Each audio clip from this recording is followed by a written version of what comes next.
नमस्कार. Share market Marathi या YouTube चॅनलवर आपल्या सर्वांचं हार्दिक स्वागत. आजच्या या व्हिडिओमध्ये आपण सोमवार दिनांक 3 फेब्रुवारी 2025 साठीचं इंडेक्सचं विश्लेषण करणार आहोत. चला तर मग सुरू करूया आजच्या व्हिडिओला. आणि शनिवारी इंडेक्समध्ये कशा प्रकारे मूव्हमेंट झाली व सोमवारी कशा प्रकारे होऊ शकते याचं विश्लेषण करण्यासाठी डायरेक्टली जाऊया चार्टवर. आणि इथे मी निफ्टीचा 15 मिनिटाचा चार्ट ओपन केलेला आहे. आपण शनिवारी कशा प्रकारे मूव्हमेंट झाली हे समजून घेणार आहोत. त्यापूर्वी शनिवारी आपल्याला माहिती आहे सर्वांना की लोकसभेमध्ये केंद्रीय अर्थसंकल्प सादर केला गेला आणि त्यामुळे मार्केटमध्ये एक व्होलाटाईल मूव्हमेंट होऊ शकते हे आपल्याला माहितीच होतं. आणि त्याच्यासाठी मी शुक्रवारी जो व्हिडिओ केला होता त्यामध्ये एक टाइमलाईन सांगण्याचा प्रयत्न केला की कोणत्या वेळेला काय होऊ शकतं. आपण थोडक्यात ती टाइमलाईन एकदा बघून घेऊया आणि त्यानंतर खरोखर तसंच झालं का हे देखील समजून घेण्याचा प्रयत्न करूया. तर त्यासाठी मी शुक्रवारी जी तुम्हाला टाइमलाईन सांगितली होती की शनिवारी कोणत्या वेळेला काय होऊ शकतं तर ते आपल्याला थोडंसं लक्षात घ्यायचं आहे.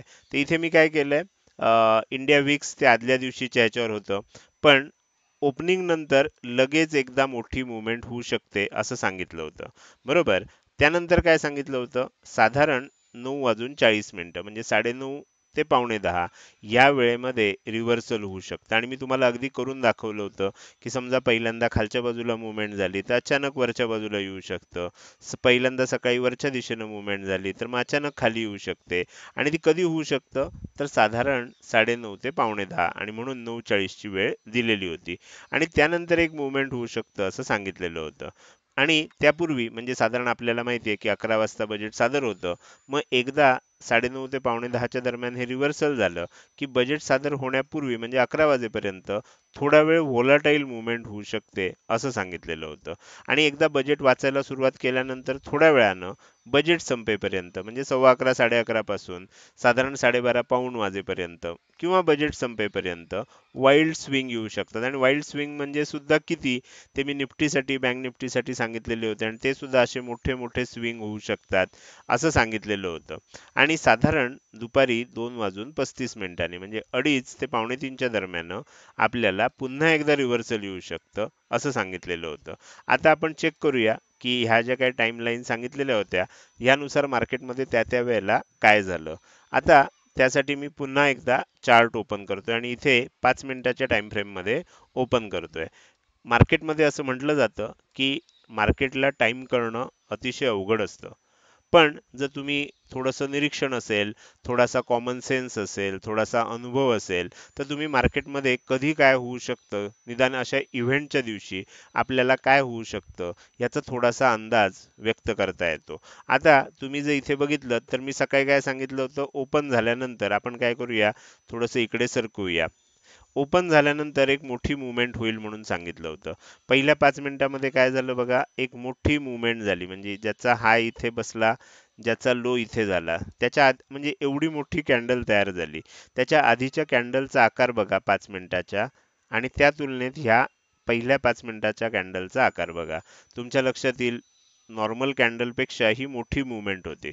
म्हणजे ओपनिंग नंतर आपल्याला एक मोठी मूव्हमेंट होईल आणि 9:30 ते 9:45 च्या दरम्यान आपल्याला काय होऊ शकतं, रिव्हर्सल येऊ शकतं. जसं मी सांगितलं होतं त्याच पद्धतीनं म्हणजे पहिल्यांदा शूटिंग स्टार कॅन्डल बनवली गेली. आता ह्याच्या मागचं लॉजिक लक्षात घ्या की एक शूटिंग स्टार कॅन्डल बनवली गेली आणि आदल्या दिवशीचं जे क्लोजिंग होतं त्याला इनगल्फ करणारी एक मोठीच्या मोठी शूटिंग स्टार कॅन्डल बनली. त्याचा लो ब्रेक केला म्हणजे असं दाखवलं गेलं की आपल्याला आता मार्केटमध्ये एक मंदी येणार आहे आणि अचानक त्यानंतर रिव्हर्सल आलं. तर जसं आपण प्रेडिक्ट केलं होतं, तुम्ही पाहिजे असेल तर तो शुक्रवारी जो व्हिडिओ केला होता शनिवारसाठीचा तो पुन्हा एकदा अवश्य बघून त्याची खात्री करून घेऊ शकता. तर त्या पद्धतीनं इथे आपल्याला रिव्हर्सल आलं. रिव्हर्सल आल्यानंतर पण एक मोठी मूव्हमेंट होऊ शकते असं सांगितलं होतं. त्या पद्धतीनं मोठी मूव्हमेंट आली आणि त्यानंतर सांगितलं होतं की 11 वाजेपर्यंत मार्केट व्होलाटाईल राहील. तुम्ही बघू शकता नंतर लहान लहान कॅन्डल बनल्या पण व्होलाटाईल मूव्हमेंट झाली. म्हणजे तुमच्या लक्षात येईल खालीवर खालीवर अशा प्रकारची वोलाटाईल मुवमेंट आपल्याला म्हणजे त्याच एरियामध्ये याला आपण साइडवेज म्हणू शकतो किंवा रेंज बाउंड म्हणू शकतो, अशा प्रकारची मुवमेंट आपल्याला बघायला मिळते. त्यानंतर सांगितलं होतं की साधारण 11:15 11:30 वाजल्यापासून 12:30 पाऊण वाजेपर्यंत किंवा बजेट संपेपर्यंत मोठे स्विंग येणार. त्या पद्धतीने तुम्ही बघाल 11 11:30 हे स्विंग यायला स्टार्ट झाले. खूप मोठा स्विंग खालच्या बाजूने आला. त्यानंतर आणखीन एक मोठा स्विंग वरच्या बाजूने आला. त्यानंतर आणखीन एक स्विंग खालच्या बाजूने आला. तर हे बजेट संपेपर्यंत साधारण चालू होतं. आपण पाऊण 1 वाजेपर्यंत असं म्हटलं होतं, बजेट आधी संपलं, पण स्विंग मात्र 1 वाजेपर्यंत येत होते.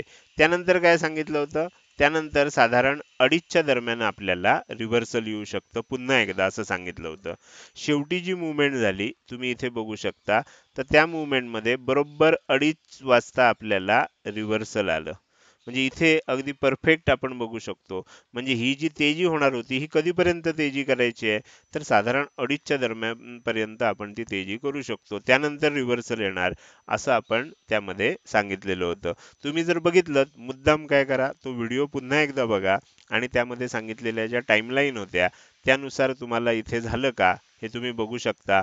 जवळजवळ 90-95% आपण जशा पद्धतीनं मार्केटमध्ये काय मुवमेंट होईल ते फक्त मी दिशा सांगितली नव्हती, पण मुवमेंट काय होणार, रिव्हर्सल येणार, साइडवेज होणार, वाईल्ड स्विंग लागणार, पुन्हा रिव्हर्सल येणार, ह्या सर्व ज्या वेळा सांगितलेल्या होत्या त्या जवळजवळ 90-95% आपल्याला ॲक्युरेट आलेल्या आहेत. थोडंसं एकच गोष्ट झाली म्हणजे 12:30 1च्या ऐवजी 1 वाजेपर्यंत हे गेलं. 12:30 पाऊणच्या ऐवजी थोडंसं उशिरापर्यंत खाली गेलं. त्यावेळेला बजेट वाचून संपलेलं होतं. पण 100% टाइम कुणालाच करता येत नाही. तर त्यामुळे तेवढंच एक जर सोडलं 5% आपल्याला, की जे विश्लेषण केलं होतं किंवा ज्या टायमिंग सांगितल्या होत्या ते तेवढं एक 5% आपल्याला काय झालं, व्हेरिएशन बघायला मिळालं. त्यापेक्षा थोडा वेळ जास्त झालं आणि त्यानंतर हे टायमिंग किंवा अगदी सुरुवातीचं हे टायमिंग हे सगळं आपल्याला परफेक्टली बरोबर सांगता आलं. आणि हे निव्वळ अनुभवाच्या जोरावर, निरीक्षणांच्या जोरावर आणि थोडंसं प्राइस ॲक्शनची आपल्याला जाण असली की आपण ह्या सर्व गोष्टी करू शकतो. तर हे झालं आपल्याला कशा पद्धतीनं बजेटच्या दिवशी निफ्टीमध्ये मूव्हमेंट आली. आता आपल्याला बघायचं आहे की कशा पद्धतीनं सोमवारी मूव्हमेंट होऊ शकते. आता जर तुम्ही इथे बघितलं तर तुम्हाला लक्षात येईल की आपण वरच्या बाजूला जी इम्पॉर्टंट लाईन घेतली आहे ही 23,550 ची लाईन आहे. खालच्या बाजूला घेतली आहे 23,450 ची लाईन आहे. फ्लॅट ओपन झालं तर कोणत्या दिशेनं जातं हे आधी बघावं लागेल. फ्लॅट ओपन होऊन जर वर जायला लागलं 23,550च्या वर ब्रेकआउट मिळालं, तर मग वर जात असताना 23,600, 23,650, 23,700 ह्या इम्पॉर्टंट लेवल आपल्याला टार्गेट म्हणून येऊ शकतात. 23,550च्या वर ब्रेकआउट आल्यानंतर जर काही कारणानं खाली जाताना 23,450च्या खाली ब्रेकआउट आलं, तर मग काय होऊ शकतं, 23,450च्या खाली आल्यानंतर 23,400, 23,350 आणि 23,300 ही 3 टार्गेट आपल्याला खालच्या बाजूला बघायला मिळू शकतात. तर त्यामुळे ज्या दिशेनं ब्रेकआउट येईल त्या दिशेनं आपल्याला एक मोठी मूव्हमेंट बघायला मिळू शकते. तर हे झालं निफ्टी 50 विषयी. आता आपण जाणार आहोत बँक निफ्टीच्या चार्टकडे आणि बँक निफ्टीमध्ये कशा प्रकारे मूव्हमेंट होऊ शकते ते आपण समजून घेऊया. इथे मी बँक निफ्टीचा 15 मिनिटाचा चार्ट ओपन केलेला आहे आणि त्याच्यामध्ये सर्व इम्पॉर्टंट लेवल आणि टार्गेट लेवल लावलेले आहेत. आता आपण बघणार आहोत की वरच्या बाजूला 49,675 ही इम्पॉर्टंट लेवल आहे. खालच्या बाजूला 49,425 ही इम्पॉर्टंट लेवल आहे. आता इथे पण सर्व त्याच वेळा आपल्याला फॉलो गेलेल्या बघायला मिळू शकतात. तर इथे काय होऊ शकतं, इथेही लक्षात ठेवा की शेवटी वर गेलं आणि 2-2.5च्या दरम्यान पुन्हा खाली यायला सुरुवात झाली. आता जर समजा हाच ट्रेंड कंटिन्यू झाला आणि 49,425च्या खाली यायला लागलं, तर किंमत काय होऊ शकते, 49,325, 49,225 आणि 49,125 या लेवलपर्यंत खाली येऊ शकते. जर काही कारणानं गॅपअप ओपन झालं, वरच्या दिशेनं जायला लागलं, 49,675 ही लेवल वरच्या दिशेनं ब्रेक व्हायला लागली, तर मग खाली जात असताना 49,775, 49,875 आणि 49,975 ह्या 3 लेवल आपल्याला वरच्या दिशेनं बघायला मिळू शकतात. आता उद्याच्या दृष्टीने आपल्याला मूव्हमेंट सोपी लक्षात ठेवायची आहे.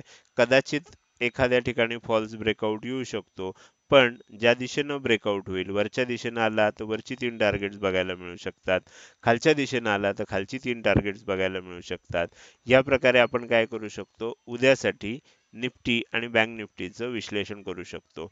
हे झालं उद्यासाठीचं विश्लेषण. हे विश्लेषण तुम्हाला कसं वाटलं?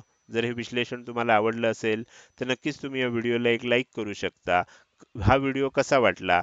तुमच्या काही सूचना असतील, प्रश्न असतील, शंका असतील, तर त्या कमेंट करून विचारायला अजिबात विसरू नका. लक्षात ठेवा, तुमची एक लाईक आणि एक चांगली कमेंट हीच माझ्यासाठी प्रेरणा असते, ज्याच्या सहाय्यानं रोजच्या रोज हे विश्लेषणाचे व्हिडिओ मी बनवत असतो. त्यामुळे व्हिडिओ बघायला सुरुवात केल्या केल्या लगेच व्हिडिओला लाईक करा आणि व्हिडिओ बघून झाल्यानंतर एक छोटीशी का होईना कमेंट अवश्य करा. त्याचसोबत हा व्हिडिओ तुम्ही अजूनपर्यंत बघताय आणि अजूनही जर तुम्ही शेअर मार्केट मराठी आपल्या यूट्यूब चॅनलला सबस्क्राईब केलं नसेल, तर कृपया सबस्क्राईब करा आणि शेजारी असणाऱ्या बेल आयकॉनला क्लिक करून ऑल असं नोटिफिकेशन निवडा. म्हणजे इथून पुढे रोजच्या रोज येणारे हे विश्लेषणाचे व्हिडिओ मी अपलोड केल्या केल्या तुम्हाला विनाविलंब बघता येतील. आजच्या व्हिडिओमध्ये मी इथेच आपली रजा घेतोय. धन्यवाद.